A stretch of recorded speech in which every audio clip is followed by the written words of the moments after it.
Hi friends, మేమంతా భోజనం అంతా అయిన తర్వాత ఇలా ఇద్దరు వచ్చారు. వాళ్ళకి భోజనం ఇచ్చి ఇలా 100 రూపీస్ ఇచ్చారు అత్తమ్మ వీళ్ళకి.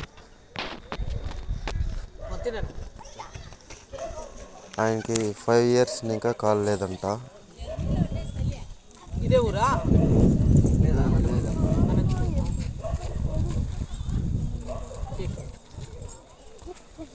కేక్ ఇస్తా ఉన్నారు ఫ్రెండ్స్, న్యూ ఇయర్ కేక్.